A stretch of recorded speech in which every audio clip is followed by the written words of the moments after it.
UP roadways की बस का नमाज से जुड़ा ये वीडियो याद है। खूब हंगामा हुआ था, फिर ड्राइवर को सस्पेंड और संविदा में नौकरी कर रहे बस कंडक्टर की सेवा समाप्त कर दी गई थी। बस कंडक्टर का नाम था मोहित यादव। खबर है कि 32 साल के मोहित यादव ने कथित तौर पर अपनी जान दे दी। मेरे भाई की नौकरी जाने की वजह से ये हादसा हुआ। क्या करते थे? मतलब रोडवेज कंडक्टर थे, तो उनने नमाज पढ़वे के उन पे आरोप लगाया गया है। उन्हें नमाज के लिए गाड़ी नहीं रोकी थी, टॉयलेट के लिए गाड़ी रोकी गई थी। उसमें दीपक चौधरी ने सस्पेंड कर दिया। नौकरी जाने की वजह से मोहित ने खौफनाक कदम उठाया। मोहित का परिवार यह दावा कर रहा है। दरअसल मोहित 27 अगस्त की रात से लापता थे। उनका शव 28 अगस्त की सुबह मैनपुरी में बने उनके घर के नज़दीक रेलवे की पटरियों के पास मिला। क्या कुछ हुआ था, सब कुछ एक एक कर जान लेते हैं। यूपी रोडवेज में संविदा पर कंडक्टर मोहित यादव मैनपुरी जिले के घिरोर थाना क्षेत्र के नंगला खुशहाली गांव के रहने वाले थे। मोहित का एक मकान घिरोर में भी है। परिवार वाले बताते हैं कि रविवार की रोज मोहित गांव से घिरोर जाने के लिए निकले थे, लेकिन वो वहां पहुंचे नहीं। कुछ देर बाद खबर आई कि गांव से कुछ दूरी पर कोसमा स्टेशन के नजदीक बनी क्रॉसिंग के पास किसी व्यक्ति का शव मिला है। आनंद विहार एक्सप्रेस ट्रेन के चालक ने स्टेशन मास्टर को बताया कि कोई व्यक्ति ट्रेन की चपेट में आ गया है। मौके पर पहुंचकर जांच पड़ताल की गई। मोबाइल फोन से व्यक्ति की पहचान मोहित यादव के रूप में हुई। इसके बाद मोहित के घर वालों को सूचना दी गई। दीपक चौधरी दीपक चौधरी ने नौकरी दी है, तो उसी के प्रति मान ले हमारा बच्चा चला गया। जब नौकरी नहीं लगी उसी की रही है, सस्पेंड कर दिया। थोड़ी सी बात हो। कोई स्पष्टीकरण वगैरह भी नहीं मांगा था क्या इनसे? मतलब किस वजह से हुआ? वो नौकरी छूट गई, इसलिए भारी चिंता पड़ी। हम क्या करें, हम कहाँ जाएं? अब बेटे की मौत के बाद एक टीस पैदा हुई है।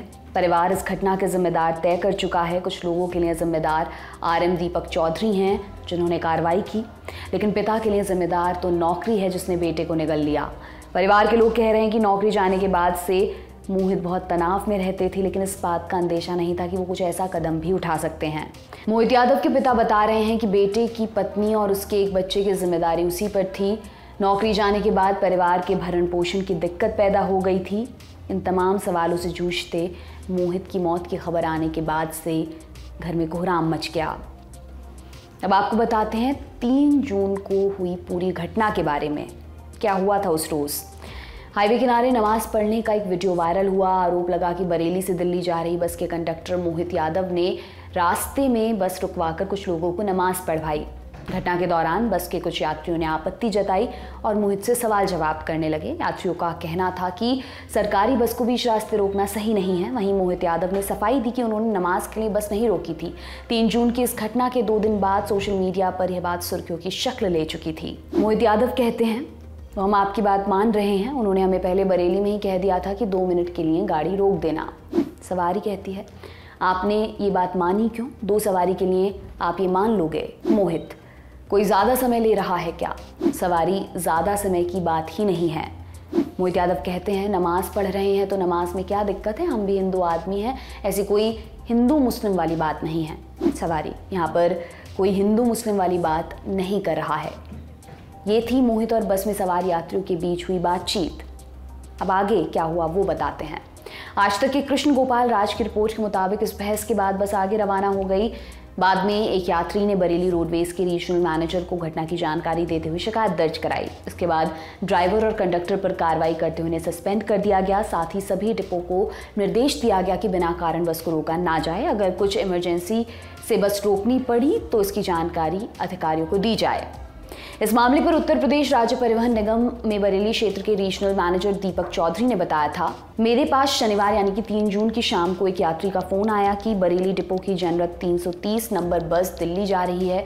उसे रास्ते में किसी ने रोका है। यह बताया कि वह नमाज पढ़ने गए हैं। मैंने तुरंत ARM बरेली को कार्रवाई के लिए कह दिया। जिस यात्री ने मुझे फोन किया था उसका नंबर भी मैंने उन्हें दिया। बात करने के बाद कठोर कार्रवाई करते हुए ड्राइवर को सस्पेंड कर दिया गया है। कंडक्टर संविदा पर था, उसकी सेवा खत्म कर दी गई है। मामला सामने आने के बाद बस कंडक्टर मोहित यादव ने मीडिया को बताया था, 6:45 पर 2 सवारियां आई थीं। मेरी गाड़ी में अधिक सवारी नहीं होने के कारण 2 सवारी बोली थी कि 2 मिनट के लिए गाड़ी कहीं रोक देना, हम नमाज़ पढ़ लेंगे। मैंने कहा ठीक है, सवारी कम है तो हम कहीं रोक देंगे। इसके बाद रामपुर से पहले और मिलक से आगे धमौरा और मिलक के बीच में कुछ सवारियां आई कि उनको पेशाब करना है। तभी हमने दूसरी दोनों सवारी से कहा कि आगे गाड़ी मत रुकवाना, पेशाब करने के लिए गाड़ी यहाँ रुकी है, यहीं नमाज़ पढ़ लो। जितनी देर में कुछ सवारियों ने पेशाब किया उतनी देर में बाकी दोनों सवारी ने नमाज़ पढ़ ली। सिर्फ 2 मिनट के लिए गाड़ी रुकी थी, मैंने नमाज के लिए गाड़ी नहीं रोकी थी। मोहित ने आगे कहा था कि जितनी देर में कुछ सवारियों ने पेशाब की उतनी देर में बाकी दोनों सवारी ने नमाज पढ़ ली थी। सिर्फ 2 मिनट के लिए गाड़ी रुकी थी और उन्होंने सिर्फ नमाज के लिए गाड़ी नहीं रोकी थी। इस घटना के सामने आने के बाद मोहित और बस के ड्राइवर दोनों को सस्पेंड कर दिया गया था। इस पूरे मामले में आगे जो भी अपडेट आएगा वो हम ललन टॉप पर आपको ज़रूर बताएंगे। अगर आप इस पर कुछ कहना चाहते हैं तो हमें कमेंट बॉक्स में बताएं। ये खबर आपके लिए लिखी थी हमारे साथी अभय ने। मेरा नाम है दिव्यांशी सुमरा। आप देखते रहिए दी ललन टॉप।